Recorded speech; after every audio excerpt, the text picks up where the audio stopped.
Today, we're diving into the truth about electrolytes and whether we really need to supplement them. Let's jump right in. Yeah, I've been curious about this. Are those electrolyte drinks actually necessary? Well, electrolytes are these charged minerals that help our bodies function. They they conduct electricity when dissolved Right. in water. They're essential for everything from thinking to moving. But the thing is, most of the time, we don't need to go out of our way to consume extra electrolytes. Our bodies, usually Yeah. keep them balanced on their own. So even during workouts? Unless you're exercising intensely for over an hour or sweating a lot, regular food and water usually suffice. I see. Got it. But when you're sweating profusely, you're losing both water and electrolytes, especially sodium and some potassium. So in those cases, replenishment is important. So if I'm running a marathon, for instance? Exactly. When you drink too much water without replacing sodium, you can develop hyponatremia, low blood sodium levels. Wow. It's actually dangerous. I didn't realize that. Symptoms can include headaches, fatigue, nausea, vomiting, muscle weakness, Yikes. and cramps. In severe cases, even seizures or coma. That's serious. Yeah. And on the flip side, dehydration or hypernatremia happens when you lose too much fluid and sodium levels are too high. Right. So balance is key. Makes sense. So listening to your body is important. If you're thirsty, drink water. If you've been sweating a lot, eat something Yeah. salty. But are sports drinks helpful?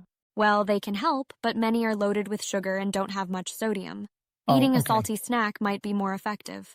But what about people with high blood pressure? Is extra sodium okay for them? Good question. If you have high blood pressure, you should be cautious with salt. You can get electrolytes from whole foods like avocados, bananas, cheese, salmon, and coconut water. Right. So there are healthier options. Exactly. Fruits and veggies give you potassium, and other foods can help with sodium. It's all about balance. But, couldn't even mild dehydration affect performance? Shouldn't we be proactive about electrolyte intake?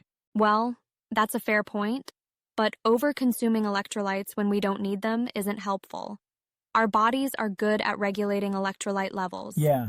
So for most of us, normal food and water are enough? Exactly. Unless you're an elite athlete or in extreme conditions, Right. you don't need to worry too much about electrolyte supplements. Got it. That's reassuring. It's important not to overcomplicate things. Our bodies are pretty amazing at self-regulation. So in cases of illness, like when you're vomiting or have diarrhea, should you replenish electrolytes?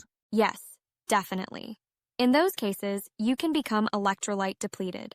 Doctors often recommend drinking fruit juice or chicken soup to restore fluids and electrolytes. Right. So those home remedies actually work? Exactly. They're not just old wives' tales. They help replenish what your body needs. Yeah, that's good to know. So, overall, listen to your body and maintain a balanced diet. That's usually enough. Sounds like solid advice. Glad we could clear that up. Me too. Thanks for shedding light on this topic. Anytime. And thanks to our listeners for joining us today on the Hey Gen podcast.